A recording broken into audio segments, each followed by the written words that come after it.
gist. I'm waiting for the bits to come in, though. I hope the huge tidal wave of listeners doesn't short circuit YouTube's servers. I think we're live. Boom! And we're live, I think. Oh, yeah. Here come those bits that I was telling you about. Oh, man, I forgot to turn on. Oh, shoot. All right, well. Should I turn on? There we go. This is gonna have them flooding in there here, Lewis. All right, everyone. We're gonna give them probably 20 seconds to flood in here. Do you have any good jokes for us, Lewis? In the meantime, kidding me? Do something really funny while we're waiting, Lewis. Yeah, okay. Just a second.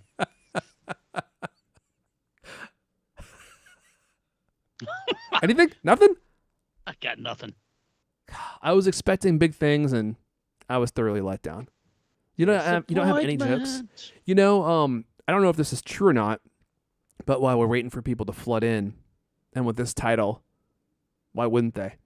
But I heard that only 1% of the population actually remembers jokes. Everyone wants to remember jokes, but no one actually remembers them. But there's certain people, like there was this kid that I grew up with in high school, and he always had jokes. You could just ask him to tell a joke, and boom, he would have a joke for you. And he knew joke after joke after joke after joke. You know, like, and not just like funny stories, but actual jokes. People just don't remember them anymore. It's a lost art form. Yeah, it seems like kind of a grandpa thing, doesn't it? I don't know. I think it's a pretty cool thing. It's like doing a magic trick, you know? Oh my God! One of the guys on my darts team is now doing card tricks in between games. That's pretty cool. And I'm like, well, do I need to have my mind blown right before I go up to try to throw a dart in a circle? I mean, it's a little. Maybe odd. that's what's throwing you off your game. It's definitely that. That's clearly it. It's not the 12 beers. Oh man, It's kind of weird. I don't know, man. Watching people do, especially somebody you know, start doing magic tricks. It's like, it's interesting. It sounds like it scared you. Like you were affected. You came away affected by that. It raises a lot of questions. Yeah.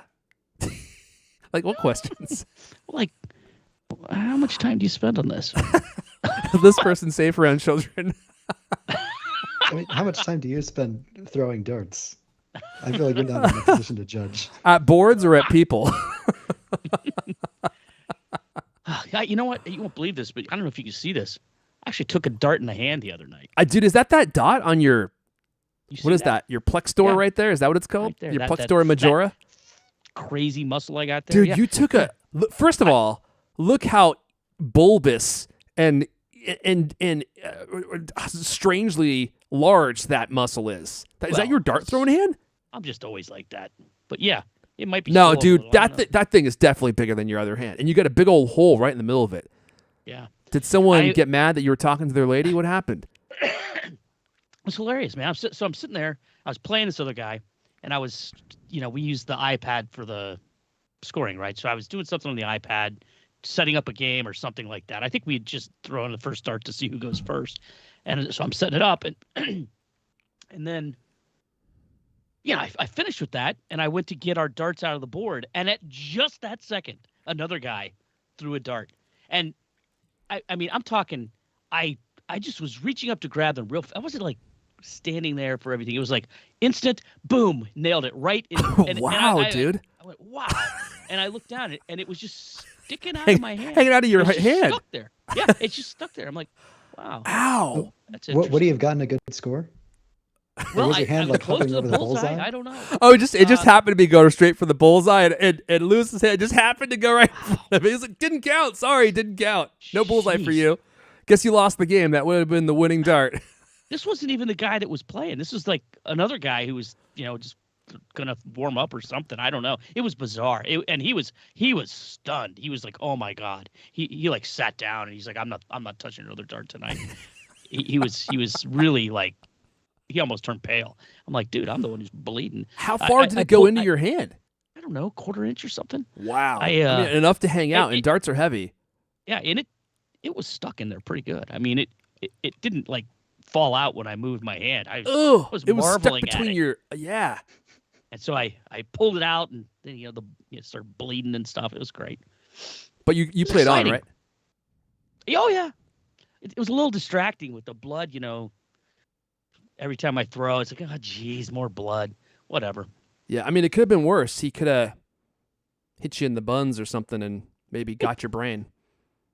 I swear though, that's all the years I've been playing the darts. That's the first time I've ever seen anything like that happen. First time I've ever seen anybody get hit with a dart. I mean, I've seen some YouTube videos of some crazy crap, but I think the danger of darts is overblown. But The danger I cannot of darts, now say that I've never seen anybody get hit. I'm surprised it doesn't happen more often, considering how many ales are imbibed during those sessions that you've told me about. I'm surprised more people don't get a dart straight to the eye. There's not guys wearing patches, Oh my gosh, what happened to your eye? Or were you in a war? No, this is the darts playoffs in '91. Thursday night down at the pub. God, that was a pretty good Nick Nolte from Tropic Thunder, don't you guys think? The darts playoff of '91. Did you guys ever see Tropic Thunder? Been a while. That's too bad. And all right, like look. I don't have a photographic memory for movie lines. Yeah, that's how I would describe my memory, photographic. That's exactly how I would describe it. Yeah, there's a few photographs in there, but the rest is just black space, devoid of any detail. All right, look. The people are dropping off precipitously. Let me go ahead and send out the tweet action. We got Lewis going on the dart stories, and he completely forgot about salivating all over my tweets. So let me get this posted, and you could repost this on the Cultamac channel if you would. That'll bring him in. And once Gruber shows up, we can start. JK, he always shows up late. Let's just go ahead and we'll get this thing rolling because we got Mark T here. We got Gern Blanston here. We got Benjamin Langley. And they're waiting for these Apple stories. We got a lot of them too. And it's already 12:45, Lewis. So if you don't mind. No wonder I'm so hungry. Let's get this on so I can get off. 2 hours from now, we'll be done. So let me queue up Mrs. You Know Who, and I think we'll be able to get this thing rolling. Oh, Mrs. D.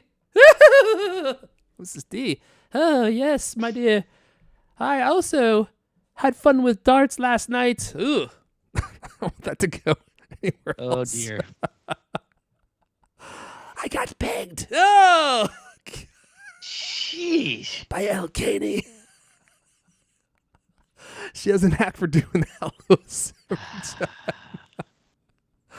Oh man, I just realized I spelled your name wrong in the Lou Cam. How did I possibly do that? I have it spelled L-O-U. How did I do that? What are you auditioning for Siri? Oh my goodness, I apologize. Let's see here. Okay. Well, Mrs. D, if you don't mind, I'm thoroughly grossed out by what you just said, and so is Lewis. We don't want to hear any more about that. We'd like to just get into this week's Apple story. So I'm going to get everything queued up here, and I think we'll be ready to roll in 3, 2.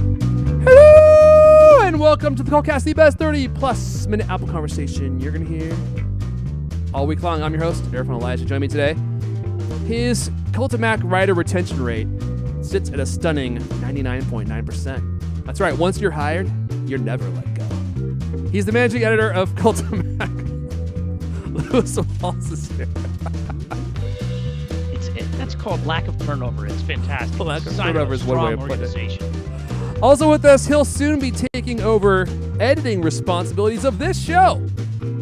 And you can be sure that Lewis Wallace will be closely monitoring the progress to see if there's any mistakes. He's a writer, soon to be editor of this very program. Griffin Jones is here. Good evening.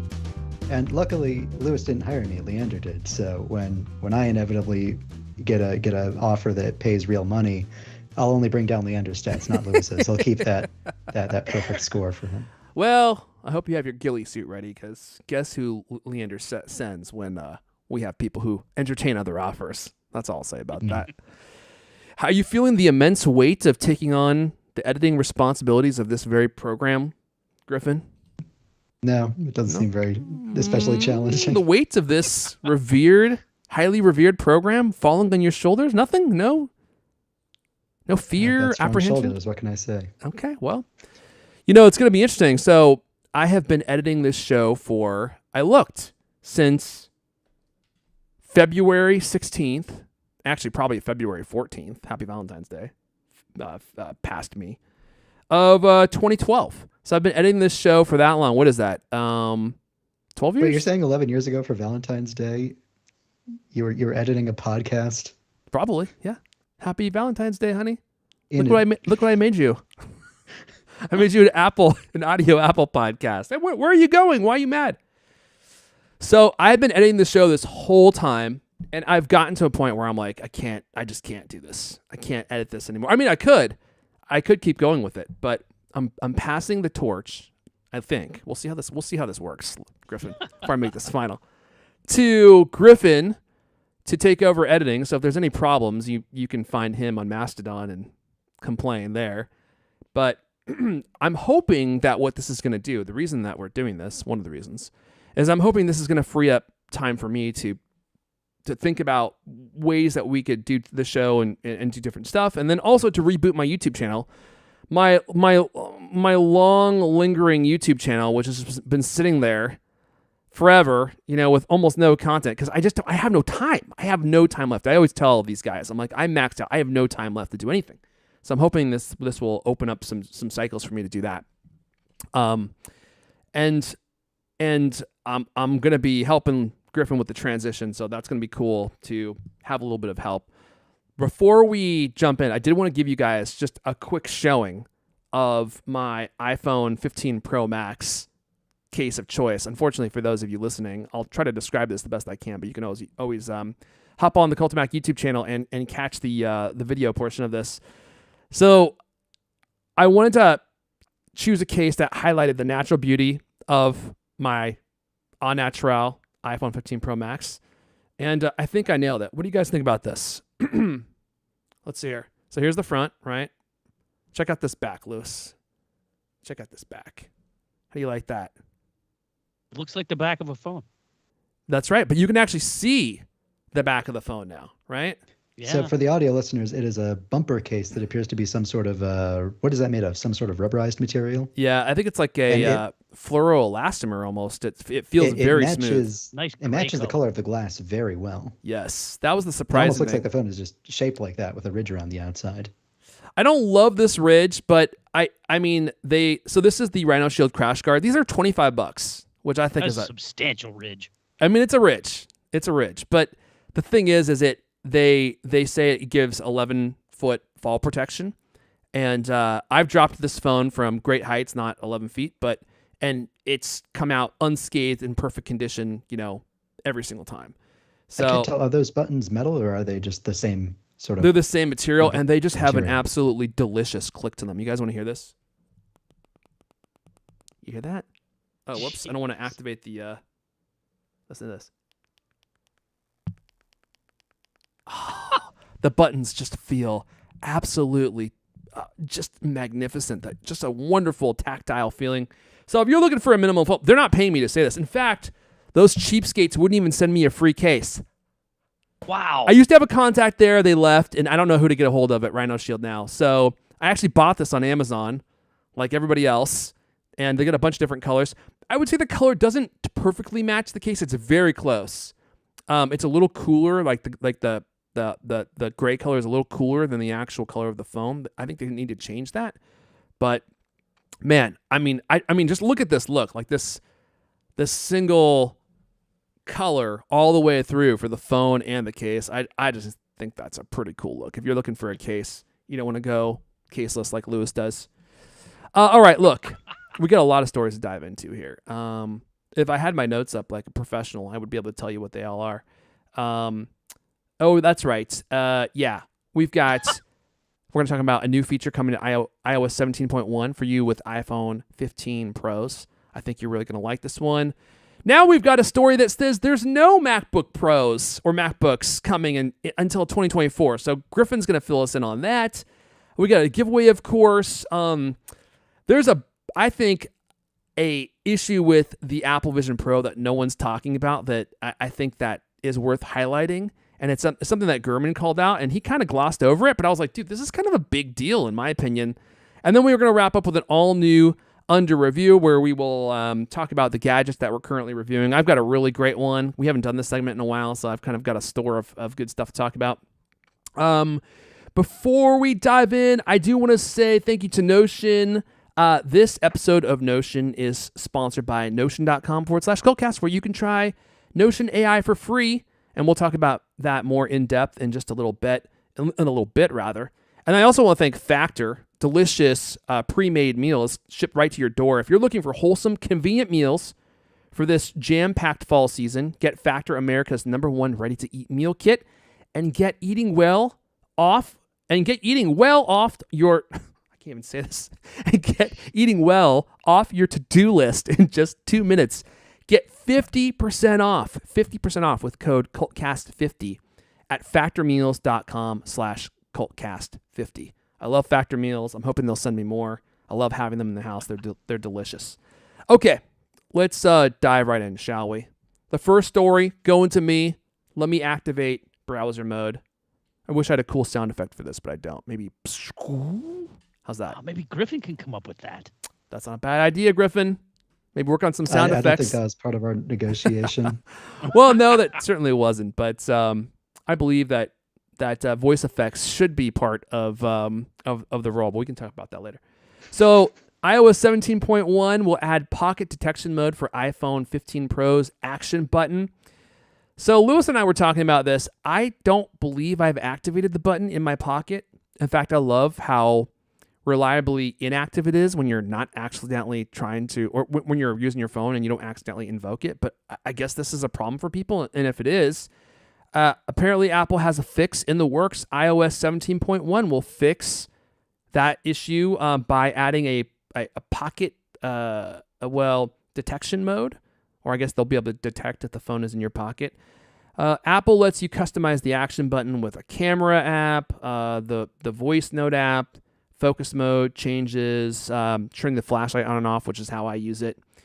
And many of these features aren't going to work very well when the phone is in your pocket. I'm reading from the story now.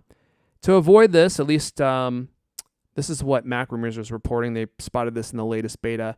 Apple is going to be including a pocket detection feature in iOS 17.1 so that your action button won't actually activate if the phone is in your pocket. Now, what if you're trying to record someone secretly from your pocket?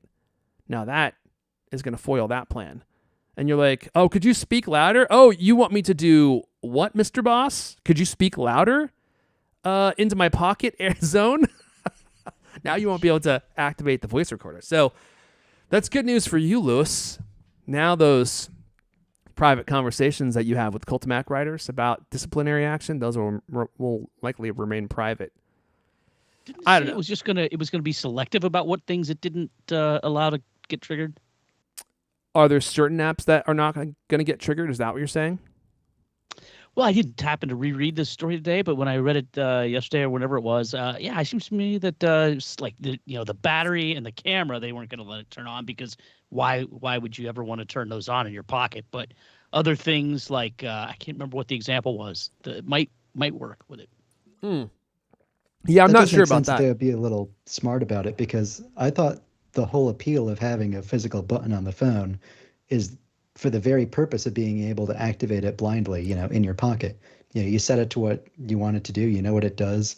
You can even go like above and beyond with like Siri shortcuts and have like automation set up that like determine the orientation of the phone and do something different, like when the top of the phone is face down or when it's horizontal or vertical like that. Like, I thought the whole appeal of having a physical button there in the first place is that you can activate it blindly in your pocket. And when I first read the headline, I was like, wait, why would they be deactivating that? That's the whole point of the button. But it's smarter than that. Here's what the story says. The restrictions only apply to actions that can drain your iPhone's battery with an accidental trigger. So if your iPhone 15 Pro's action button is set to toggle silent mode or trigger a shortcut, that would still work. Okay. Huh. Yeah, because I imagine that there are going to be people that want to activate the button while it's in their pocket. I mean, I don't know why you would. Maybe you're trying to get the camera on before it exits your pocket or something. I don't know, whatever you're into.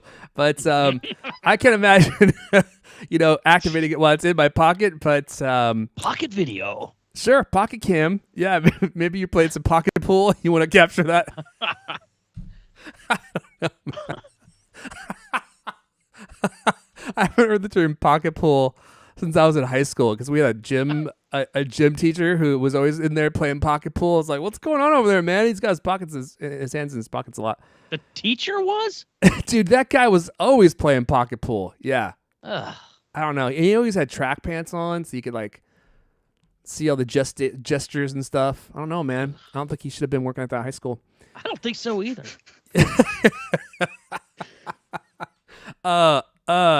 Yeah. So we got Isaac who's saying, "Wait, what's the problem that it activates in your own pocket, and one can't activate it in the pocket by reaching in and pressing it?"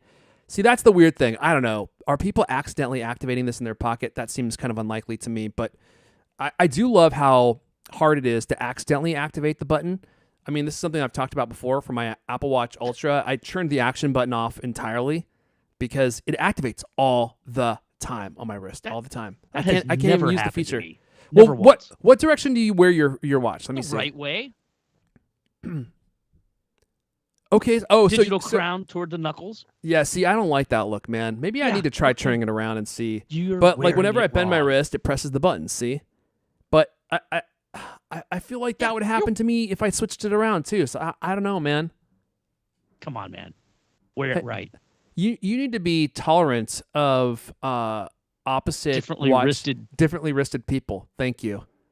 If we had an HR department, I would be making a call right after this show. So you need to hire an HR department so I can get you. HR Puff and Stuff department is what we've got.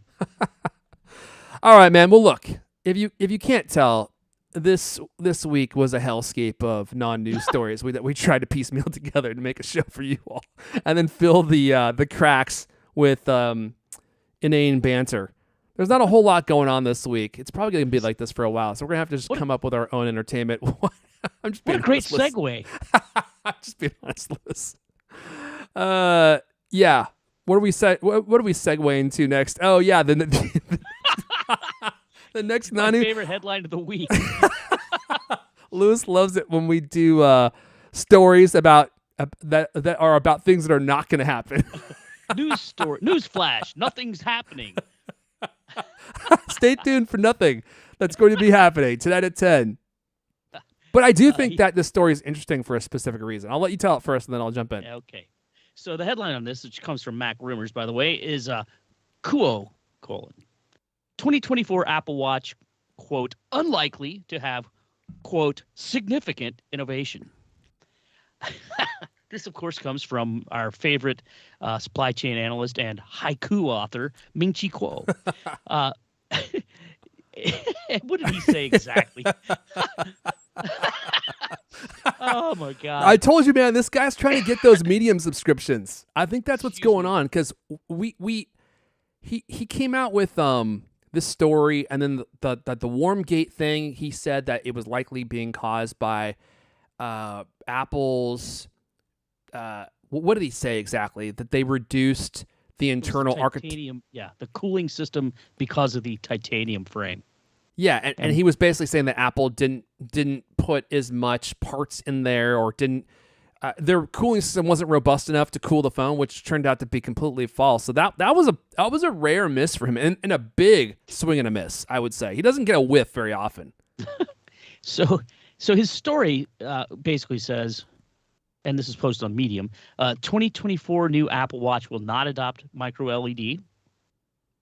Point number 2, the 2025 new Apple Watch will likely use micro LED, but I wouldn't be surprised if it's postponed to 2026. This is bad news for Apple. Apple Watch shipments in 2023 are expected to decline by approximately 15% year over year to only 36 to 38 million units. And this is the thing that became the headline.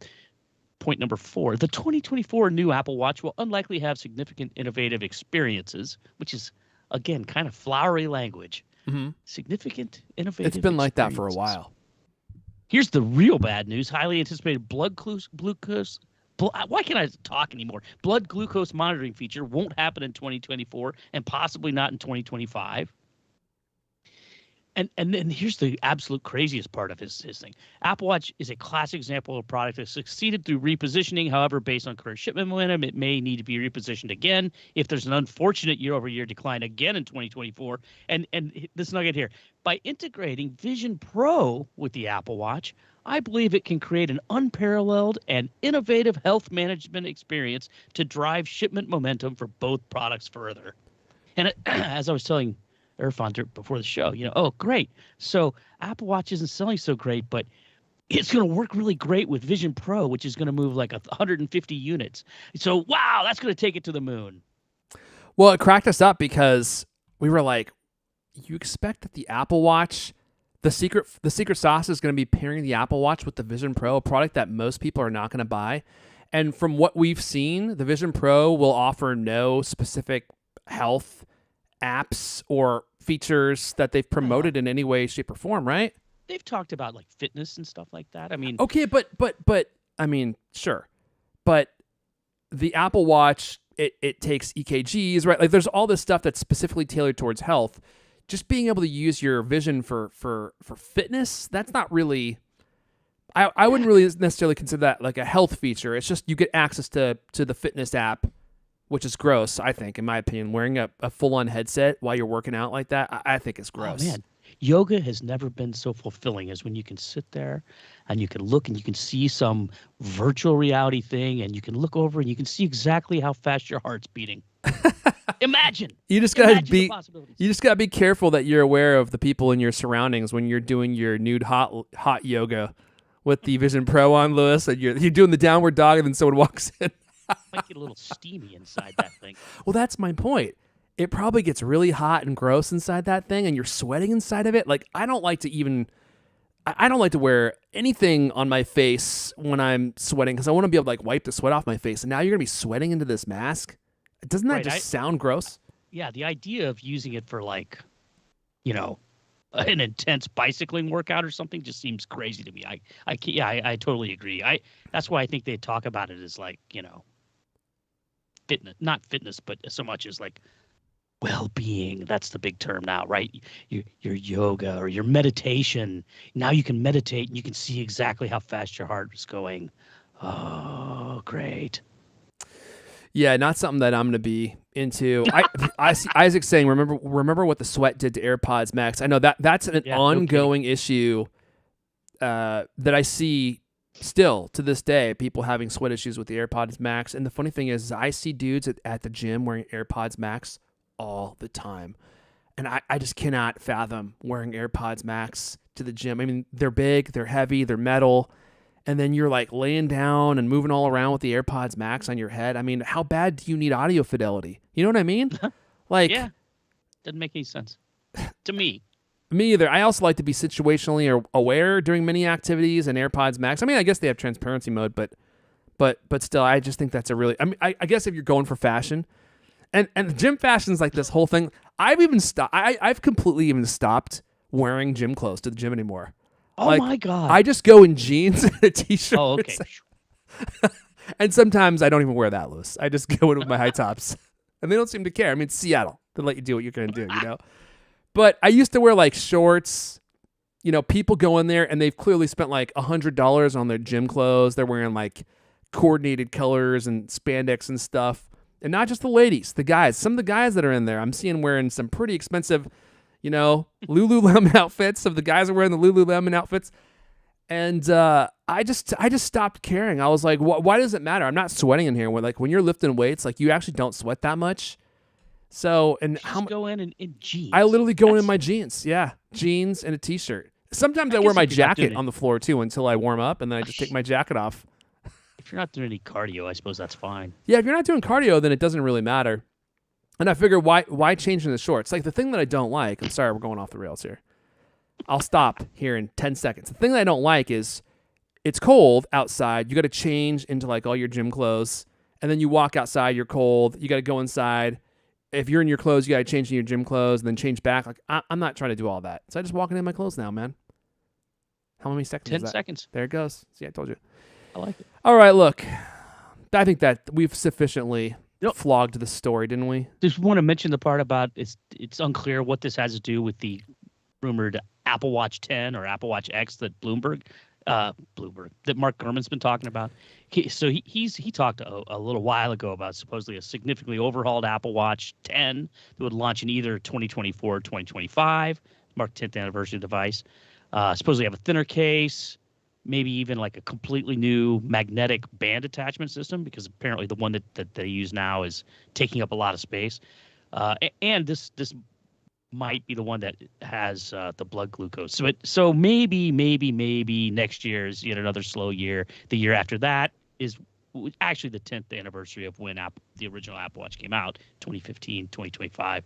So maybe that's when we actually get the real and exciting with, actual new and innovative experiences.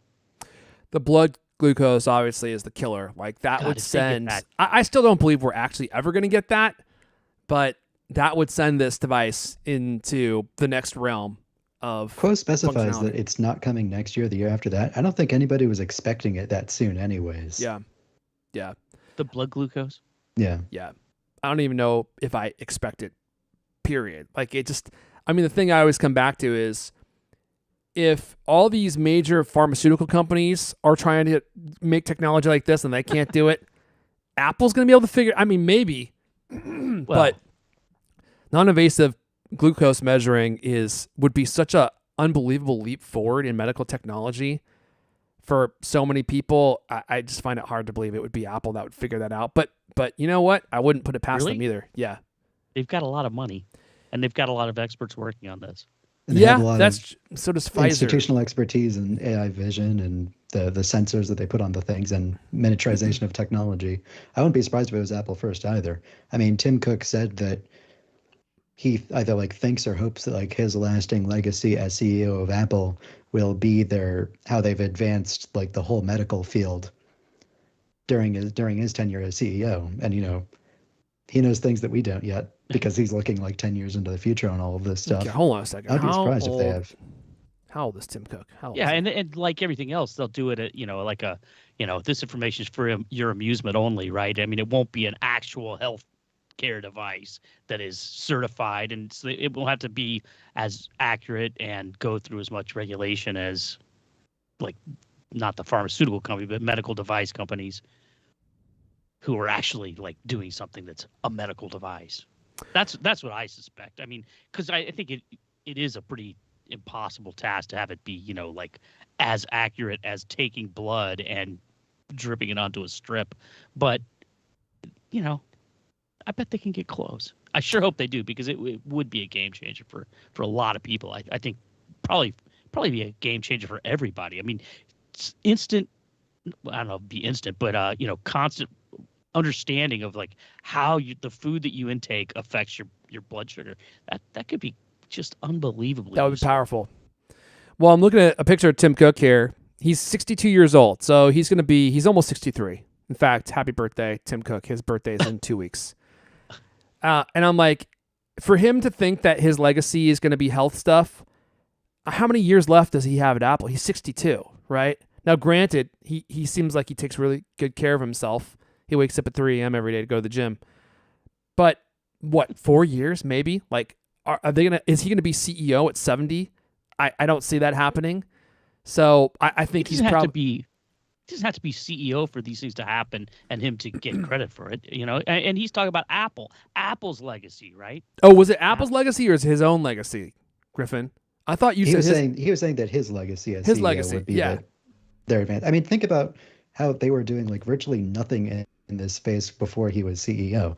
Since Tim Cook, everybody has an Apple Watch. Everybody has the heart monitor on them already. He's already done a lot. Dude, this is Tim Cook's signature. Look at this. Look at that thing. First of all, I mean, no offense. It literally looks like it says poo, doesn't it? What? Oh, I hope it's on there by the time I get the live stream up. You got the live stream up? Check out the live stream. That's Tim Cook's signature. It looks like it says poo. P-O-O. Doesn't it? Can't see it yet. I'm looking at an ad for Sonic fiber optic internet. I need to turn these ads off. How do I do that? There we go. Oh my gosh. There it is. It does kind of look like poo. Maybe it looks like poo too. It looks like he's in the band Pooh too. That is a strange signature. I mean, it looks like it literally looks like you gave a pen to a chicken and it just scribbled on that page. Yeah. That in no way says anything that is closely related to Tim. Maybe like an Apple Watch, a map generated by an Apple Watch when you go running around in a drunken. I mean, what? Where's the T? Where's the I? Where's the M? Do any of those letters look, or any of those symbols look anything like a letter? Could you tell me what any of those things say? Like that. Look at that first one, dude. That's crazy. I don't know. You know who had a really great signature was Steve Jobs. It almost looked like a cool handwriting font for your Mac. Anyway, look. No offense to TC. Wow. I don't have great handwriting either, but my goodness. I mean, that's a doctor's signature if I've ever seen one. I would love to get TC's autograph. I wonder if he gives autographs. I'm really surprised because he's such a efficient guy. That doesn't look. That doesn't look. It doesn't even look easy to reproduce. I mean, it looks like you dropped the pen or something. It shows the inner working of Tim Cook's mind. What he's really like on the inside. Also, he knows the only thing that matters is that it's his hand that makes the signature. He doesn't. So he wants to get it done in like 0.4 seconds. Dude, you know what I need to do is I need to put this like in a frame and sell it to Apple fans. Like a huge 20 by 30 print. That would be awesome. It's definitely a work of art. Like one of those things you had. You have to sign. Digitally sign your credit card, and you're like, doesn't look anything. Just literally just scribble something on the screen because it has no bearing on anything. Which, by the way, couldn't you just take this file and literally sign things in Tim Cook's name? Has no one ever thought about that? I mean, fraud is just so easy now. I mean, they ask for your signature on stuff, and here it is on Wikipedia. You could just get his signature. What are you going to sign? I don't know. You could be the new chairman of Apple.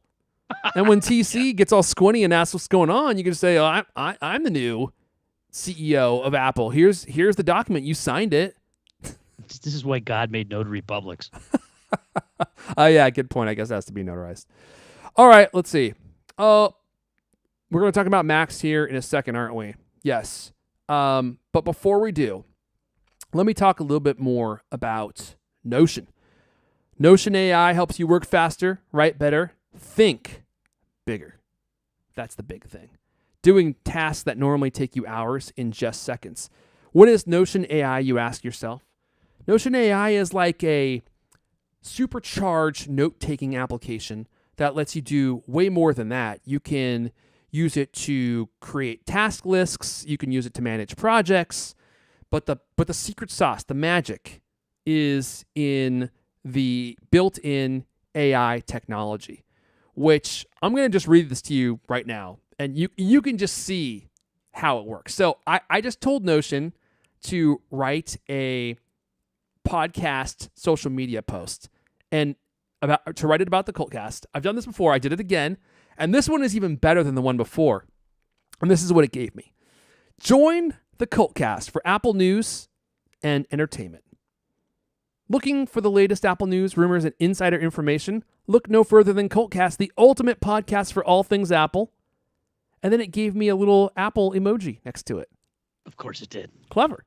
Hosted by Erfon Elijah, Lewis Wallace, and Griffin Jones. It got you right this time, Griffin. Wow. I did not change that. CultCast brings you the latest developments in the world of Apple, including product releases, software updates, and industry news. With their insider knowledge and witty banter, you'll be entertained and informed every episode. Dude, this is good so far. I would actually use this in the description of our podcast, just, when you go to our podcast page. Here's the rest of it. Don't miss out on the fun. Subscribe to CultCast today and join the growing community of Apple fans who rely on the show for their weekly dose of news and analysis. What do you think about that, Lewis? Pretty good. Hard to argue with it. It's pretty good, I think. Now, here's the best part. Notion doesn't just allow you to, or it won't just write things for you. It can summarize things for you. It can change the tone from confident to casual. They have different tones that you can use, and it will just change the tone for you. You can also automatically translate stuff into one of 14 different languages. So I asked it to change the last paragraph. Don't miss out on the fun. Subscribe to CultCast today and join the growing community of Apple fans, to German. And here's what it gave me. Now, for those of you that speak German, I want you to chime in on the new X and let me know how good this is. Now, look, I speak a little German. I'm going to try my best here. Verpassen Sie nicht den Space. Abonnieren Sie noch heute CultCast und werden Sie Teil der wachsenden Gemeinschaft von Apple-Fans, die sich auf die Show für ihr wochenlich Dosis an Tech-News und Analysen verlassen. Hashtag Apple, hashtag Podcast, hashtag Tech News, hashtag CultCast. How's that? Lewis he can't speak. He's he's verklempt. Excuse me. Sounded slightly like something you'd hear like in between tracks on a heavy metal record or something. It's like Norbert Frost is asking, where is Leon Dieter? Oh man, that's right. Leon Dieter would have been the one to read this. Notion is really cool. I encourage you all to try it out. It does way more than I have even said, and I'm integrating it more and more into the podcast notes process because it will just do a ton of stuff that I don't want to do myself. And even if it doesn't do it perfectly, if it gets you like 90% of the way there and you only have to do 10% of the work after that, like it saves you a ton of time. So check it out. Let's see here. I'm sorry, losing my voice here. Try Notion AI for free when you go to notion.com/cultcast. That's all lowercase letters. Notion.com/cultcast to try out the incredible power of Notion AI today. And when you use our link, you're supporting our show, of course, which we appreciate. Try Notion AI for free right now at notion.com/cultcast. Okay, let's move on. I'm not going to ask what the next story is because you know what? I already know it. Griffin, we're going to you for more non-news.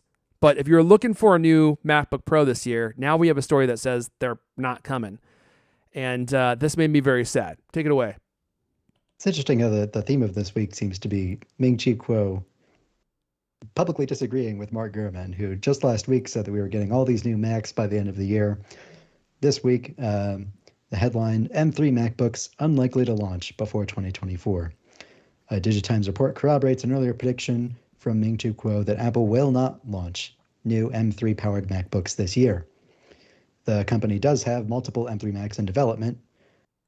Of course they do. It would be unusual if they didn't. Like those are. Lewis loves exposition like that, where they talk about things that are clearly going to happen at some point. On stuff. Apple's making more Macs. Oh my God! What an incredible scoop! Like they're probably working on like the M7 or something. But these are what is apparently in the pipeline: an M3 Mac Mini, M3 13-inch MacBook Air, 15-inch MacBook Air, 13-inch MacBook Pro, the one that nobody wants in the middle of the lineup, the M3 iMac, 14 and 16-inch MacBook Pros with M3 Pro and M3 Max. So apparently we're getting no MacBooks by the end of the year, but that does technically, by what he's saying, that doesn't exclude the iMac. So it's a possibility that we could be getting an M3 iMac, I guess. But it'd be kind of weird if they did that though, because the iMac is one of their lowest volume computers. So it would be weird that they would debut a brand new M3 chip and only have it available on the iMac. But on the other hand, the iMac is the only computer that skipped the M2 generation. It's been sitting exactly as it has been since like spring 2021, which would be unusual. What is the M3 though? The M3 will probably pack 8 CPU cores and a 10-core GPU, the same as the current M2 SoC. As for the M3 Pro and M3 Max, Apple plans to boost the number of cores of each. And it's, of course, moving to the 3-nanometer process, although, as we've been seeing from the iPhone numbers, with their 3-nanometer chip, the A17, it doesn't actually get that great of a boost in power and efficiency, so it seems like we're getting a bit of a dud set of updates for these upcoming Macs. I don't know, man. I don't know what to believe at this point. I mean, we were just talking. It was literally last week, wasn't it? Where we were, and I forget what. Do you remember where that report was from, Griffin? That we were getting like a bunch of new Macs before the end of the year. That was Gurman. Was that Gurman? Oh wow. It was. Okay, Yeah. so that's goes back to your comment about Gurman v. Ming-Chi Kuo. At this point, I kind of trust Gurman more than Ming-Chi Kuo because I feel like Gurman is rarely wrong. Like he won't say something unless he's very sure of what's going to happen. And Ming-Chi Kuo is reading the tea leaves of the manufacturers that he's in contact with. So, but Ming-Chi Kuo is, I mean, that whole him saying that he believes that pairing the Apple Watch with the Vision Pro is going to be a boon for sales for the Apple Watch. That was such a bizarre conclusion to me. Now I'm wondering what's going on with him. This is such insider baseball. I can't believe we're talking about this. But I hesitate to believe that this is true. For Apple to miss the holiday season of new Macs and at least to update like the MacBook Air or something, I think would be very strange, especially if Gurman's saying it's going to happen. I tend to believe Gurman over Ming-Chi Kuo because, again, Gurman is usually right about stuff. But I don't know. Any other thoughts on this before we move on? Well, I mean, the MacBook Air just got a big update. The 15-incher just came out. Well, the 15-inch a couple did. Months ago. Yeah. But the 13-inch, when did the 13-inch come out? The year before that. Yeah, it's been a while. Let's see here. I always go to the Mac Rumors. They both have the M2 now. Buying guide. Yeah, that's true. But maybe Apple makes a big push on iMacs this year. Maybe they release a larger iMac, which everybody's been, well, I don't know if everybody's been clamoring for it, but it seems like a big hole in their lineup. They come out with a 24-inch, a 27, or maybe a 30-inch one. Sure. I mean, that would be cool. That could be a big seller.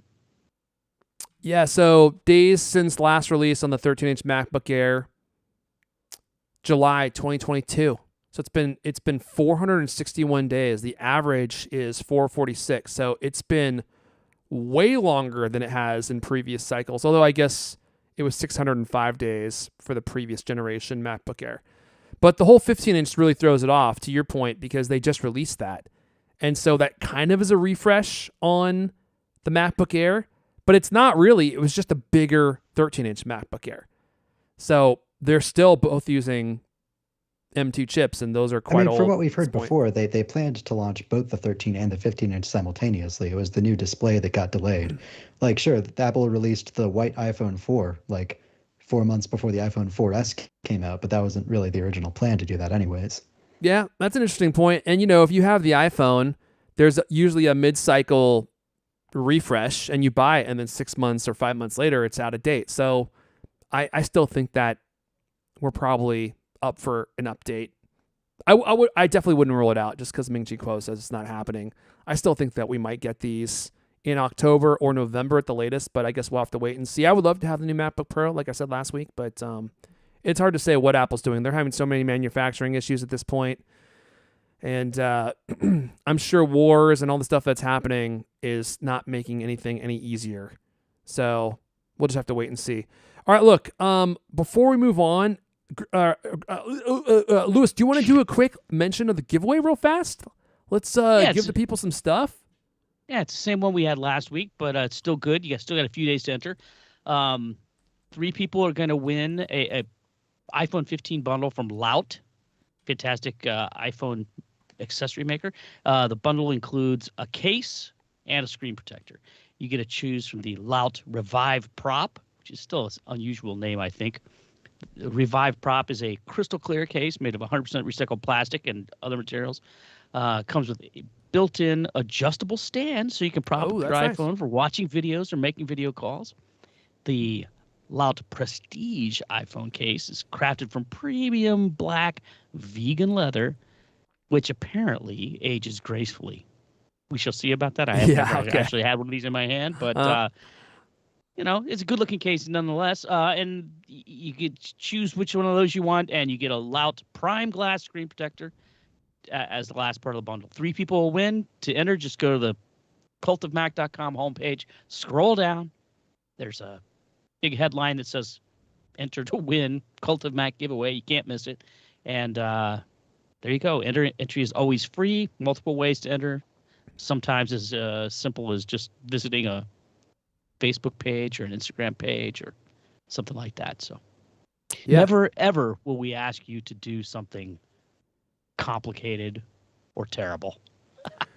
Well, not since LK was running the giveaways. He was asking people that send those questionable pictures. We don't do that anymore. One of the great things you can do is to enter is sign up for one of our newsletters.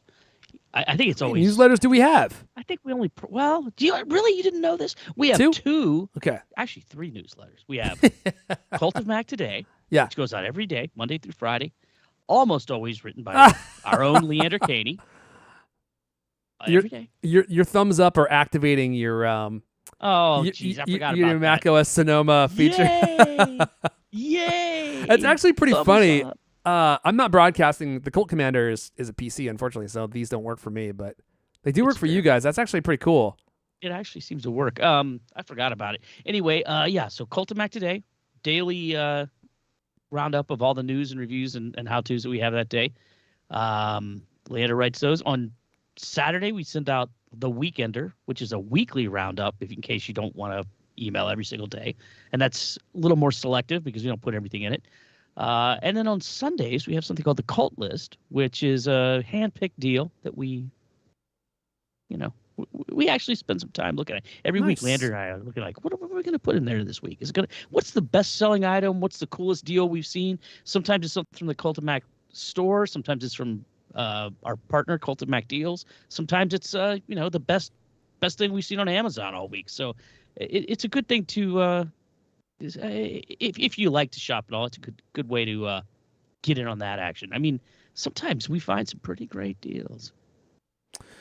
All right, well, go to cultofmac.com, scroll down, you'll see the giveaway. Of course, the link will be in the show notes. And look, I know what you're thinking. There's I've got no chance. I've got no chance of winning the giveaway. I get that, but let me just tell you one thing. You got a chance.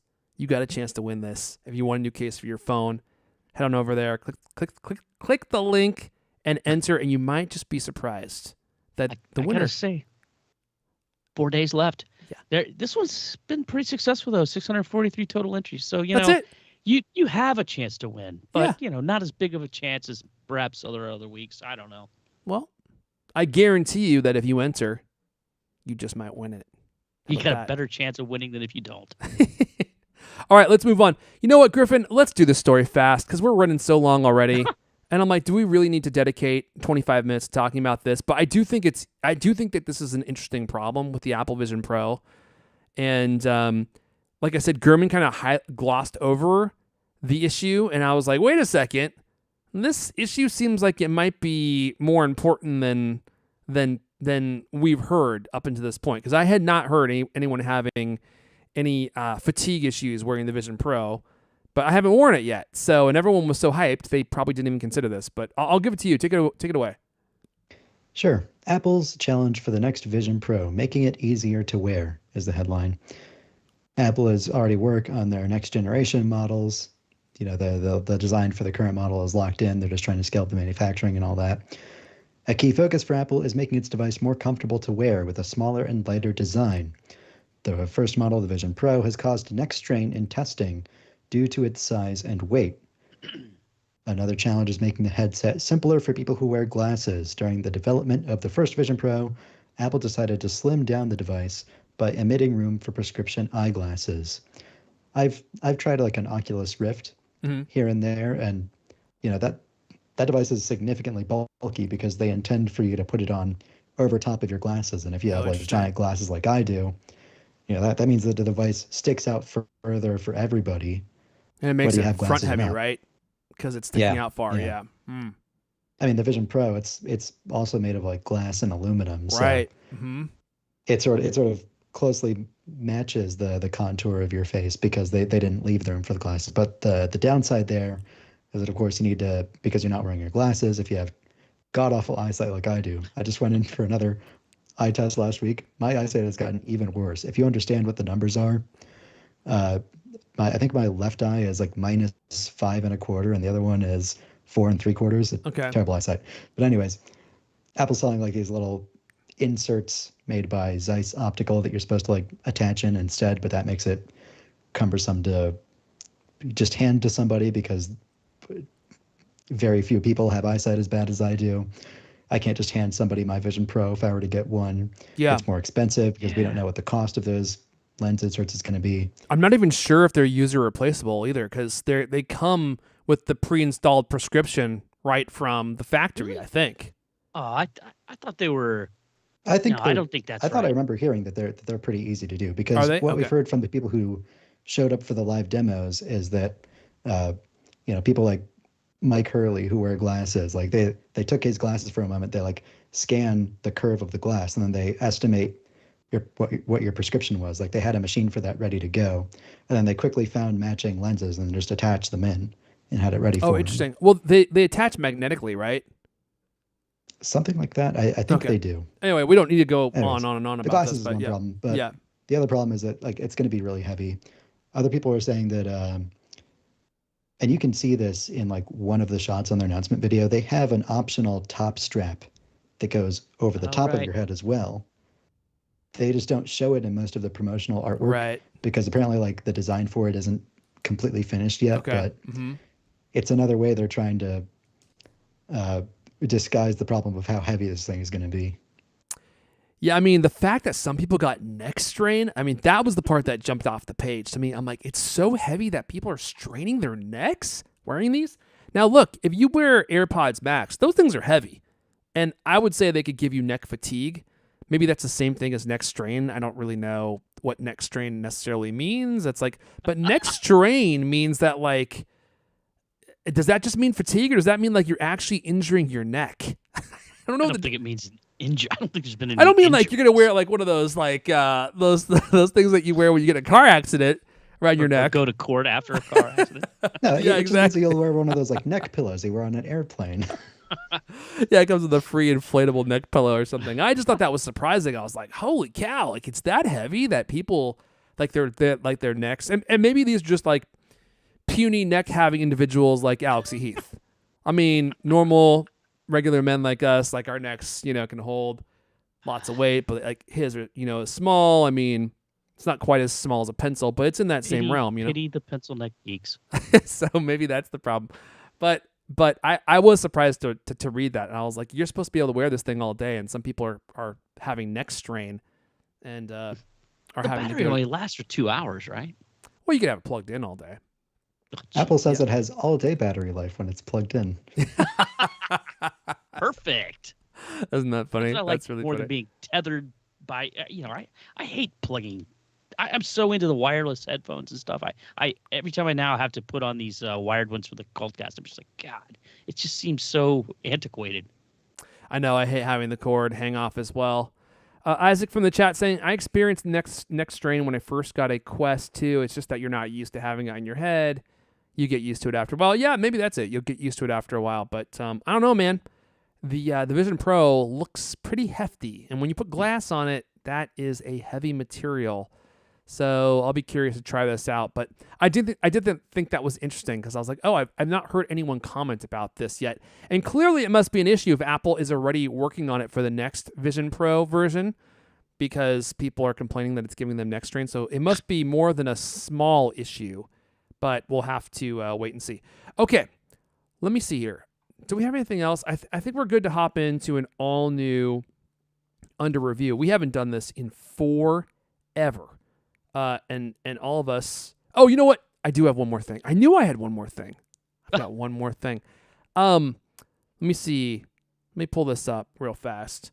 I want to give a thank to a thank you and a encouragement to all of you to go check out the podcast. I can't even believe that they're doing this with us, because like, do we need to be the ones promoting their show?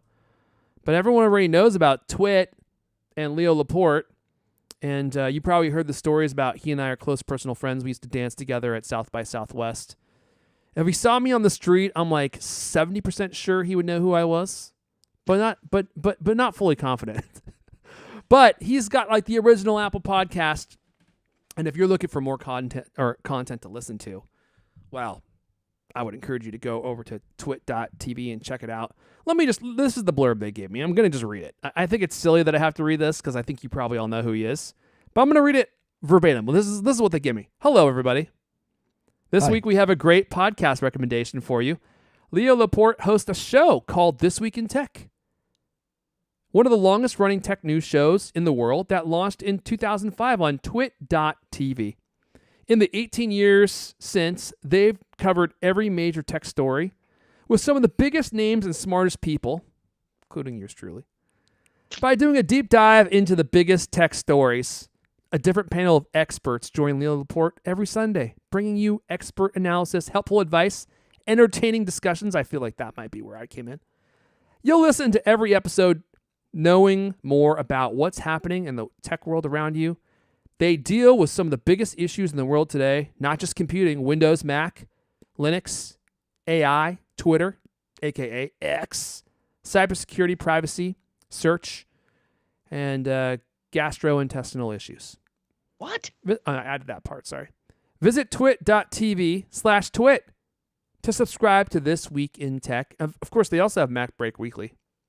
I got to surface that picture of me and Leo dancing. It was a special moment. It was a special moment between the two of us. He's a fun guy. And if you like fun guys, or if you just like fun guy, then go check out their podcast. Yeah, Lewis. You know what I see on the live stream right now? What? Tim Cook's signature. Larger than life.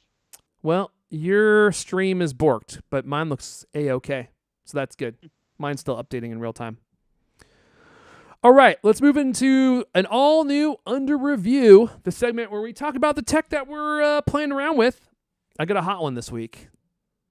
In fact, it's one of my favorite devices of 2023, to be honest with you. But I don't want to lead and then have the rest of the segment flounder with your lame picks. So do one of you want to go first? Wow. That is some bold talk.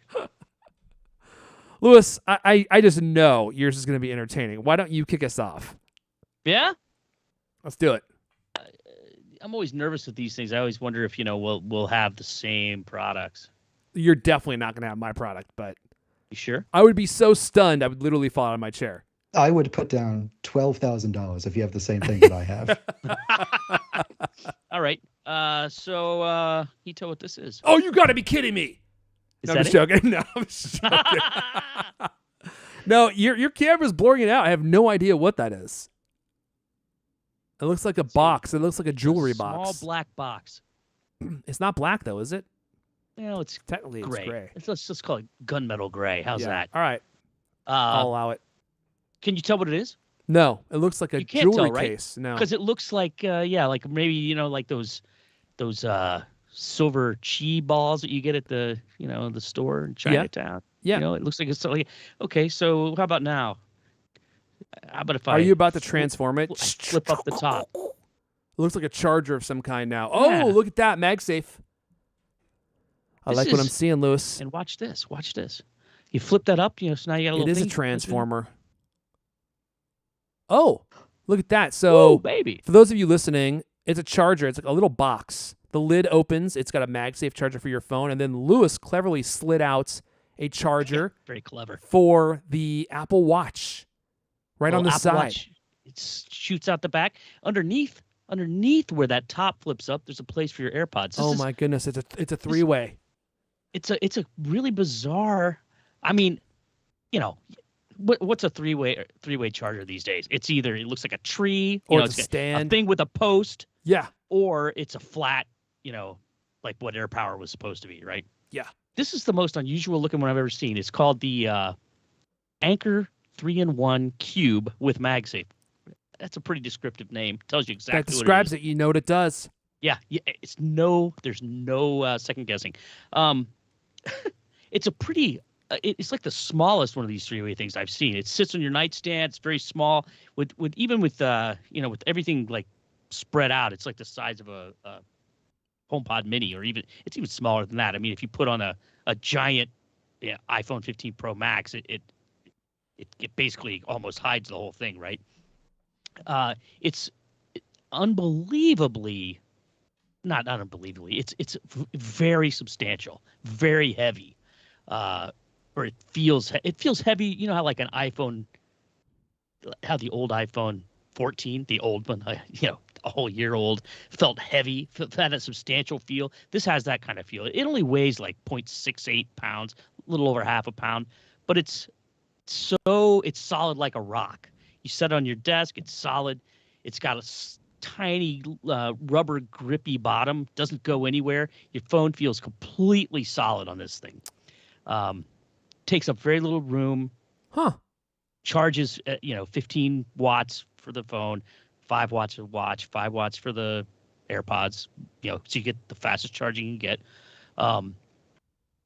Comes with 30-watt charger, no big deal. Very basic, slightly larger than Anker's other ones, but nevertheless, folding prongs. And so the weird thing about this product is that Anker talks about it like a travel device. I find it an odd shape and size for travel. And it feels so heavy that I'm just like, oh my God, it almost feels like it's going to get broken, right? I mean, Huh.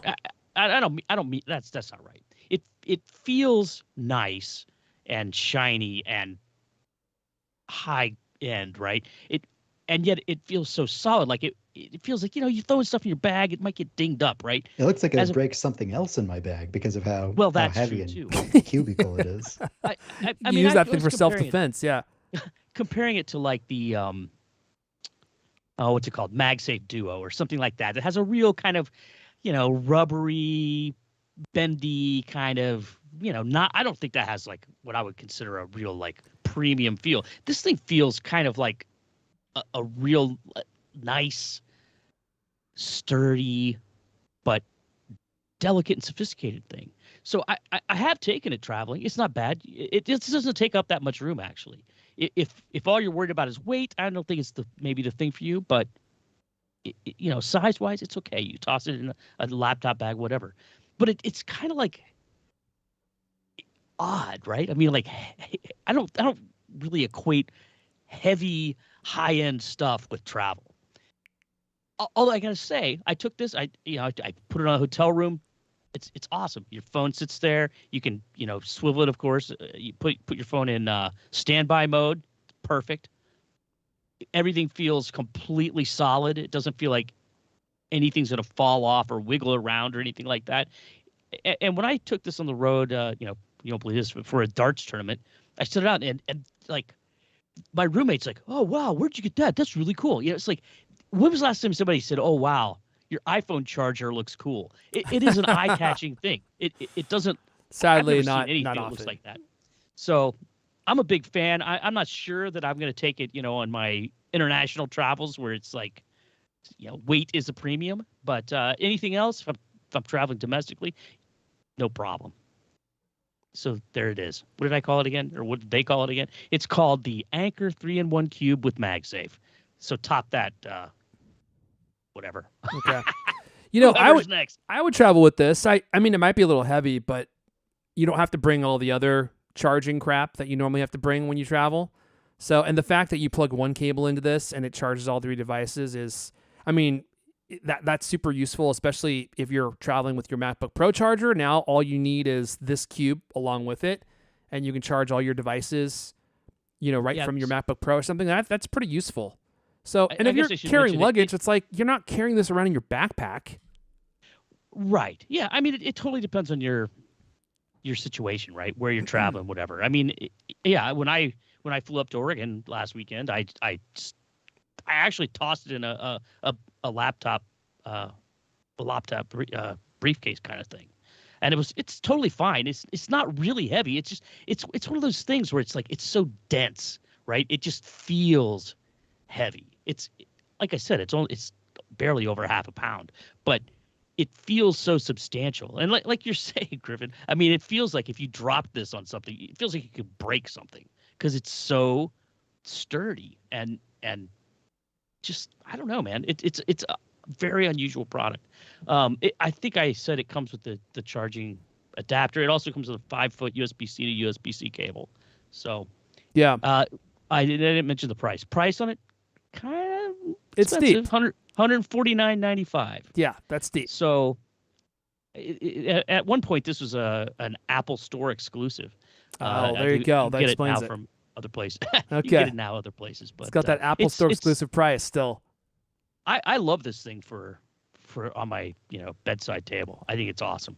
Takes up very little room as opposed to like the big tree shaped ones that take up the size of an iPad.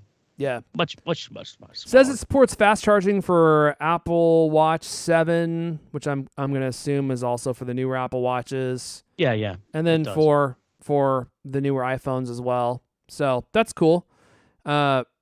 It's better than MagSafe Duo, man. I have the MagSafe Duo. What a horrible disappointment that has been. I mean, I paid $100 for that thing, and it's just been nothing but a disappointment. It had so much promise, and now it's completely antiquated because it's Lightning.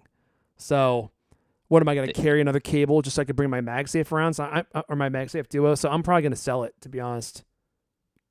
Yeah, travel charges are tough, man. I mean, this is I have one last quick question. Yeah. Because I have the CookSU 3-in-1, which is a sort of similar type of product. Does the Anchor version have a bad smell? Or strange taste? It smells like victory, Griffin. Well, that's an improvement right there. Yeah, so that CookSU, that's an example of one that's like, it seems like it's probably lighter. I haven't seen one of those, but it seems like it's probably lighter. And the whole folding thing, it probably takes up less space than this. I mean, this thing totally square. It's like 2.5 by 2.5, right? Or 2 and 2.25, 2 and 3/8 if I'm going to get technical. And it's a cube, 2 and 3/8. So a cube is a better shape. Yeah. All right. It's an impressive thing. I mean, like I said, I've never in my life had anybody say, "Wow, where'd you get that charger?" Life goals. Bucket list, check. How exciting is yours on a scale of 1 to 10, Griffin? Should we wrap? Is it wrap up material? It sure is. Okay, I'll go next. Wow, it's pretty confident. I'll go next. So mine is also possibly wrap up material, but we'll see. We'll see whose is better. We'll let the chat decide. So look, I love cameras. Some of you may have surmised that. I've got several cameras, and I have what I believe to be the best travel camera and probably just like all around camera that money can buy. Ooh, I know that's a bold claim, but I've been doing extensive testing. I also have a camera to review. Oh, do you really? What? We'll do a camera shootout then. You go ahead. Okay. If it's the same one. So if it's the same one, I'm really gonna crack up. Is it? What brand is yours? You go first. Okay, mine's from Fujifilm. I got Sony. Okay, you got Sony. Well, then I automatically win. I already know that. So, if you're not familiar with Fujifilm, they create some of the most beautiful images that cameras can produce. And they have a whole series of cameras, but they're all, for the most part, they're all APS-C sensors, so they're smaller cameras. They also have medium format cameras. They don't have any full frame cameras, at least not of yet. And they've released a new one this year. It's called the XS20. I've got it right here. Now, I have attached to this lens the 16mm f2.8 Fujifilm lens. These two things together weigh 1.7 pounds, which might sound like a lot, but in the world of actual cameras, like that's practically nothing. I mean, a lens on a Canon camera might weigh 1.8 pounds or 2 pounds or 3 pounds. So here you have a camera and the lens all together. It's super compact, and it takes absolutely beautiful photographs. The thing that makes Fujifilm magical is their film emulation modes, and they're continually adding new ones. And the thing that I love about Fujifilm cameras is you don't need to like mess with raw photos. Like if you want to do that, that's great. But the photos that come out of Fujifilm cameras, they are ready to go. They look beautiful. You don't need to tweak them. You don't need to edit them. They just look beautiful right out of the camera. And even if you had edited your raw image in Lightroom, they wouldn't look as good as the JPEGs or the HEIFs that come out of this Fujifilm camera. What I like about this is it's got a flippy screen. Not very many Fujifilm cameras have flippy screens anymore. And if you're trying to take a picture of yourself or your family, pretty important to have a flippy screen. And it also takes really beautiful, high-quality video. like the video that this camera takes is the same caliber as their much more expensive cameras, like the H2S or the H2, which cost almost twice as much as this camera does. So this camera body only is $1,300, but here's the trick. Here's what I do. This is a pro tip, but this is exactly how I buy my cameras. Go to bnh.com, bnhphoto.com. They're not paying me to say this. B&H Photo Video, just Google it. And they will often have this camera returned by people who bought it and didn't like it. And B&H will look at it to make sure that it still works. And then they'll sell these as used. But they've been used for like 2-3 weeks. And they'll discount them like 20%. And then they'll give you a 3-month warranty. So you could buy it brand new for 20% more, but all you're getting is an extra 9 months of warranty from Fujifilm. So it really doesn't make any sense to me to buy these brand new, because if you have it for 3 months, like, you can tell if it has a problem. And not to mention, if you did have a problem after that date, this camera is so new that you probably could return it to Fujifilm for repair work anyway, because the camera is not close to a year old yet. So they would probably honor the repair no matter what. So really beautiful image quality, lightweight. It's got a built-in flash, which almost no cameras in the Fujifilm line have built-in flashes. And then you pair it with this lens, which is about $350. And this lens, super sharp, f2.8 aperture, really lightweight. And here's the final thing. Like, you don't need this accessory. You don't need this accessory. But I feel like it might be kind of critical. Hold on a sec. Let me grab this thing.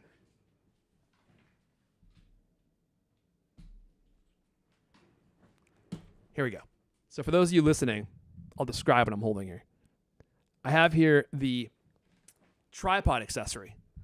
Now, like I said, you don't need this, but it's super handy. One of the things they did with the S20 and all their new cameras is they really put in high quality Bluetooth, so it's really quick to transfer or to connect via your phone.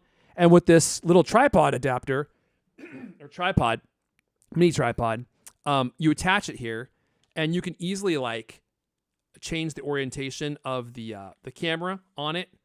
And you can also set this down on the table, but it also has controls built in. So you can start a movie, take a picture, use it for selfies. So super useful. And this is also pretty lightweight. I think it weighs like 6 ounces or something. So this with the camera, with that lens, is, in my experience, the absolute best travel camera that I've ever used from a quality perspective, from a weight perspective. The only thing is not super great in low light, but most cameras are not. Like, the only camera that you're going to find that's lightweight and great in low light is the Sony ZV-E1, which has the A7S III sensor in it, but it's not a good photo camera. It's beautiful for movies. And I would also say that the ZV-E1, the skin tones, the color representation is not as good as Fuji. I don't know if a company does colors better than Fujifilm does. Like, maybe Canon gets close, but so here you go. The Fujifilm XS10 or XS20. Sorry, the XS20. That's the newer version. I paid for this with my own money. They didn't send this to me. I own this and the lens as well. And this is the camera that I go to when I'm traveling or I'm taking pictures of my kids or my family. The one other thing I should call out, it does use an older generation sensor. So it uses the X-Trans 4 sensor. They have a newer sensor, the X-Trans 5, but it's a lot more megapixels. This is 24 megapixels. The new sensor is 40, which I think in a lot of scenarios is actually too much because it takes up a lot more space. I don't mind having the older sensor because I've had this sensor before in other cameras and it takes really beautiful pictures. And they added all the newest technology around this older sensor to keep the cost down. And what you get is almost the perfect camera. Like, the autofocus is really, really terrific on this camera. The only thing it's not great at, low light and image stabilization. No camera that I've used does stabilization well. Not a single one, not even the ZV-E1, although it's better. But it gets autofocus so close to Sony, I don't actually think it's a problem anymore to depend on autofocus from Fujifilm. That's what I got. What do you got? How easy to use is the on-screen interface on the camera? I think it's super easy. I mean, I'm used to it though. There's a lot of, I think one complaint is it gives you a lot of options to tweak a lot of different things. And some people find that to be a little overwhelming. But you don't have to dive into all that stuff. Like once you get that stuff dialed in, you pretty much don't need to look at it anymore. And I use the quick menu, which just gives you a selection of things that you can change, and that's pretty much all I change, on a regular basis. But you've got a Sony camera. I do. Let me go get it. What do you got? Right now. You don't have it? Not right there? I thought he was going to walk off. Why are you doing this all the hear time? door Yeah, me slam. too. Let me go get it. The UPS man just delivered it. I'll be back in 10 minutes. I have to sign for it. This has been on my set in my office for a few weeks now, so if the live listeners may have spotted it, if you've watched my videos or watched the live podcast. Oh, wait. This is the Sony Mavica FD73. That's hilarious. I thought you were about to pitch one of the new cameras that just came out, but no. This is new. It's only 24 years old. It's from 1999, and I remember that camera, by the way. Okay, yeah. That you already know the surprise. The surprise is that this is like one of the earliest, oldest digital cameras, and how you save your pictures is by 3.5-inch floppy disk. Oh my God! Did you hear that sound? Only 30 to 40 seconds per image to save. Exactly. Well, yeah. So that's one of the downsides.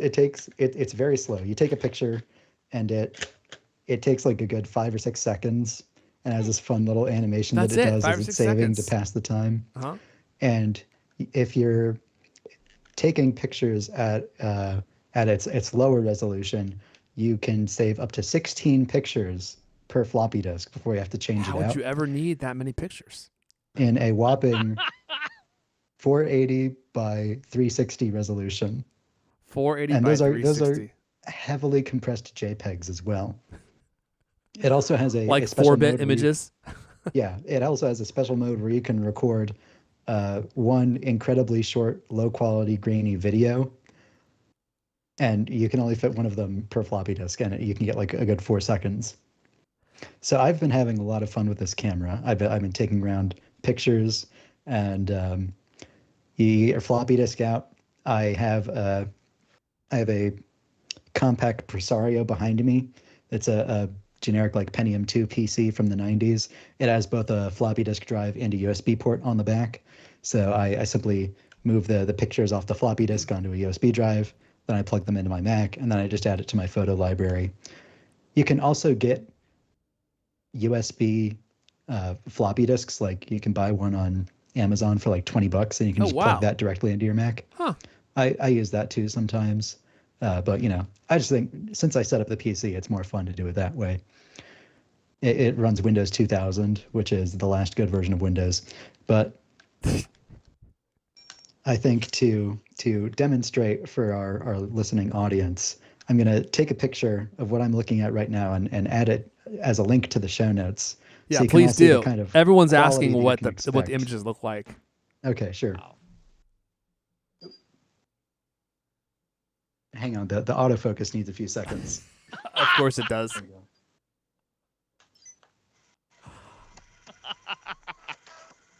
It sounds like You it's hear that printing you a sound? receipt. This just reminded me of the good old days of the Incredible Pixel stuff. I think I already uploaded pictures to this social network from it. If you go to, I believe, glass.photo/dgriffinjones, Glass.photo. it's like sort of a Is it photo or photos? photo/dgriffinjones. You can see some of the pictures that I've taken with it. They are obscenely poor quality, and I'll be uploading more. I've been taking some beautiful shots around rural Ohio, documenting the changing colors in the lowest possible picture quality imaginable. That's definitely a look. Why did you take a picture of your Honda Insight soapy wheel? Oh, it's just a good picture. That's from years ago. That's using an iPhone camera. This is, if you look, you can see some leaves, some flowers. Oh that God, I've that done. looks. Sleepy kitten. I was gonna say some of these pictures don't look that bad, but Most But of only them the are- most recent two. Yeah, are taken with the Sony Mavica. yeah, okay. The most recent two, yeah, they look like crap, dude. These look terrible. Look at this. You can barely even tell what this is.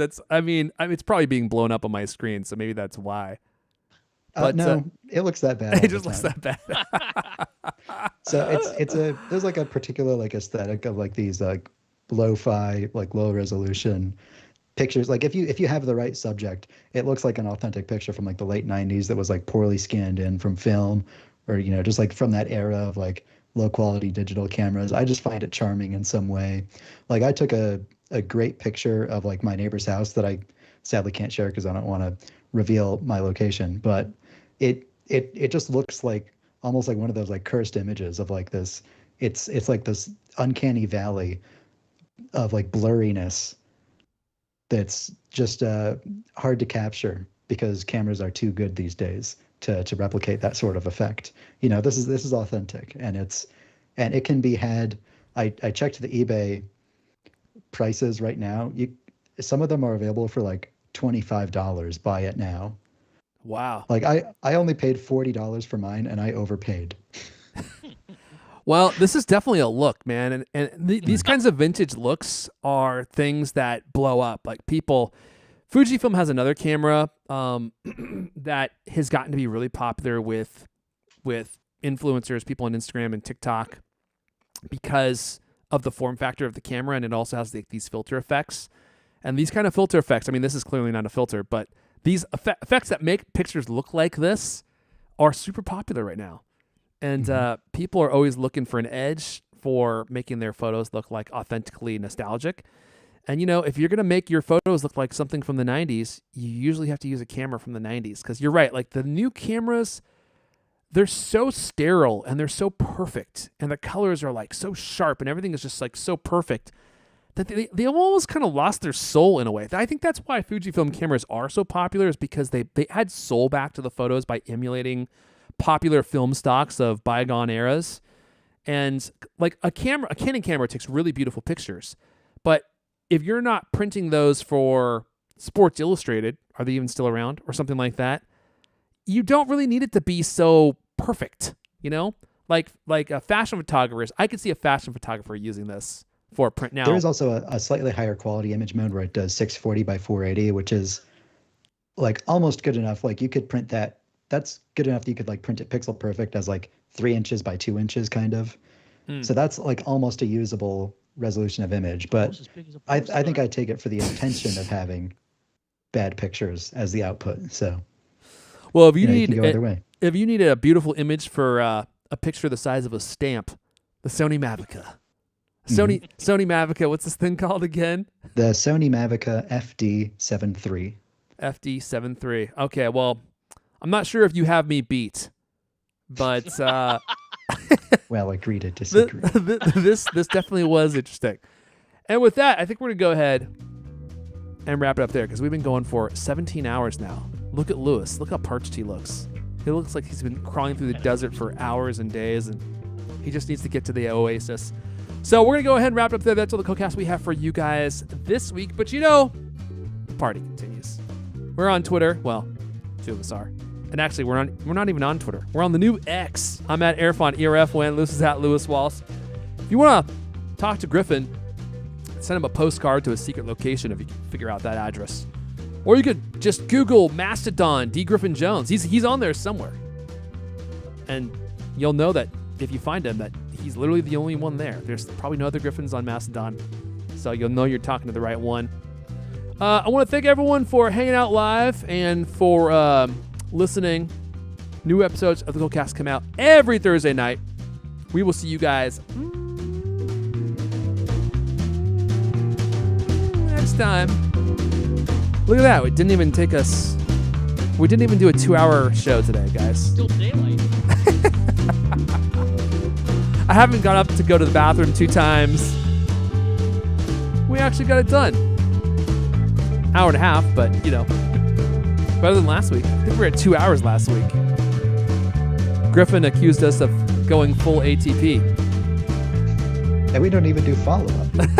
It's like remarkable when you go that long. Maybe we should start a new segment, CultCast Follow-Up. Although I don't know what we would be following up on, to be honest with you. Mistakes we made last episode. All right, everyone. Have a great weekend. Catch you later. Don't let the door hit you in the butt flaps on the way out. Bye now.